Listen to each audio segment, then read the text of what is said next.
Welcome everyone to the All Sorts podcast. Get ready to journey with us again, exploring fascinating ideas and uncovering some hidden gems. That's the plan. If you're tuning in on YouTube, we'd love it if you hit like, maybe share this deep dive, and definitely subscribe to stay connected with the All Sorts podcast. And don't forget the archive. Lots of past explorations there. Absolutely. Plus, you can follow the All Sorts podcast on X, Instagram, and Threads for, ongoing chats and updates. So today we're diving deep, really deep into modern Māori culture and identity. That's right. And as always, this journey is guided by you, our listener. You've given us a fantastic set of sources to work with. Yeah, real mixed news articles, some pretty solid university research and cultural resources too. So our mission today, to really unpack this material, pull out the key insights on how Māori culture and identity are, expressed and lived today. Okay, let's get into it. You've shared some really compelling stuff. Where should we start? Well, maybe a good place to begin is how traditions are being revitalized and shared right now. Okay. That first source you sent, the RNZ article about the TV series Hongi to Hungi, fits perfectly there. Yes, Hongi to Hungi. It sounds like a great idea. The article talks about Tamati Rimini Sproat's aim for the show, which is basically to demystify Maori cultural protocols, tikanga Maori, and make them feel a bit less, daunting for people. Exactly. He calls it a soft intro into Te Ao Māori, the Maori world, for people who are curious but maybe a bit apprehensive. Which is understandable. People worry about getting things wrong. It is. And his background is interesting too, isn't it? Maori mother, Scottish father, raised in Te Ao Māori. Te Reo is his first language. Gives him a unique perspective, yeah. He can bridge those worlds. The article mentions people feeling nervous about going to a marae, the traditional meeting ground, worried about messing up. Right. But Rimini Sproat points out that marae are actually the last stronghold of Maori culture and Maori tikanga.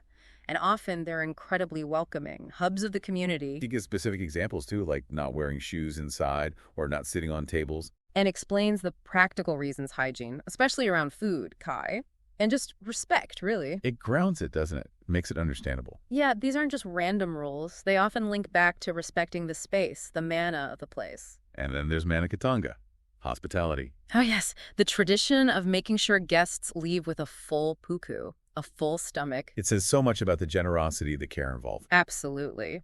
And shows like Hongi to Hangi are brilliant for showcasing that beauty, that warmth to non-Maori, helping build understanding. Definitely. Okay, so from sharing traditions, let's move to another really powerful expression of identity. Tamoko. The traditional Maori tattooing, that Research Commons paper you provided in your face, wearing moko, delves right into this, focusing on facial markings. And it starts by highlighting how important the face is in Maori culture. It's not just, a face. No, it's seen as the center of the senses, identity, social interaction, hugely significant. The paper talks about early European reactions. Joseph Banks, Augustus Earl. Right. A real mix, wasn't it? Fascination, but also some pretty strong repulsion initially, calling it enormously ugly. But that shifted. It did. It evolved into admiration for the artistry, those amazing spiral designs. Even early on, they recognized the skill involved. But then came the colonial condemnation. Missionaries like Samuel Marsden. Yeah, a really regrettable shift. They called it barbarous, an obstacle to their idea of civil life, actively trying to suppress it. So disheartening. And the paper notes the decline of the full facial moko, the pukanohi, happened around the late 19th, early 20th century because of this pressure. It did, but interestingly, women's moko, the moko kawai, the chin tattoo that proved more resilient, it persisted more. That's significant. And then the late 20th century saw this big resurgence, didn't it? A powerful resurgence, yeah. Driven by artists, academics, and this real grassroots desire to reclaim Maori identity, especially after the protest movements of the 70s. So today, the matora, the fully tattooed male face, and the moko kawai for women, they're strong statements.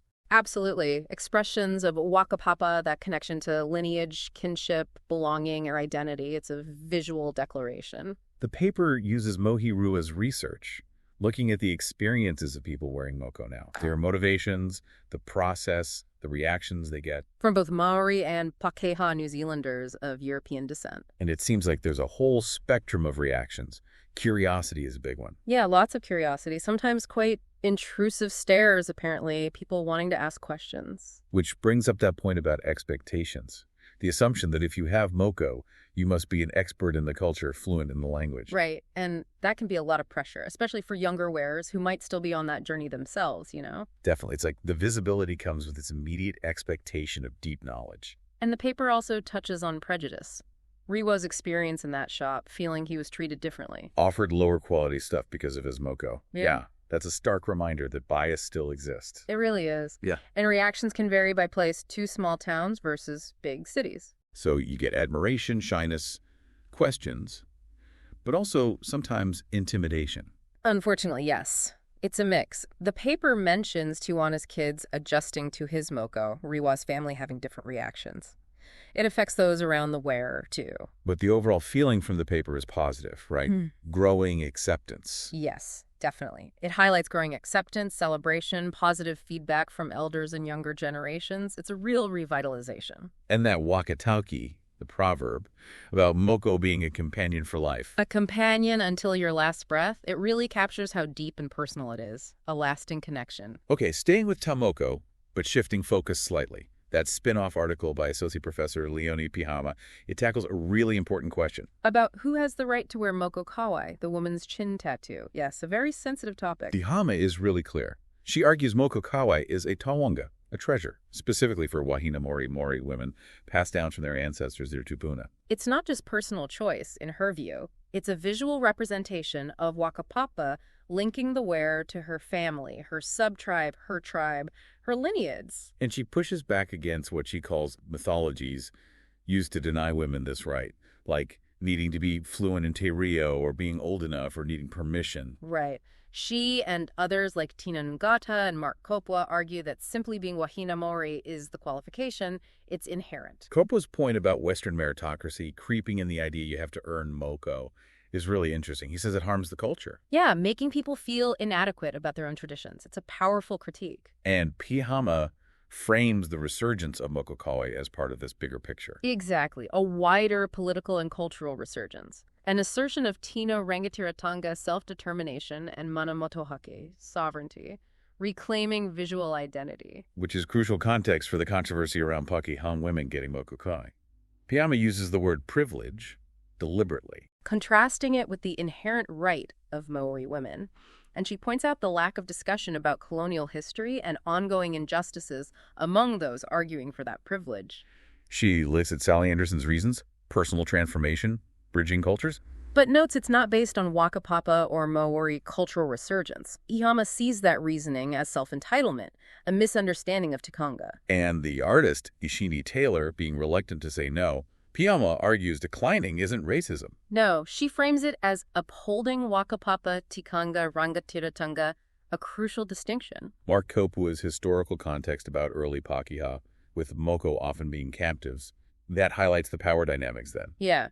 Pihama's core point is that being Maori is about Wakapapa, and you can't be more Maori than Maori. Undermining Maori women to elevate Pakeha women, she says, causes more trauma. And it's awful to hear about the racist backlash Wahine Maori receive for asserting this right. It really underscores the challenges.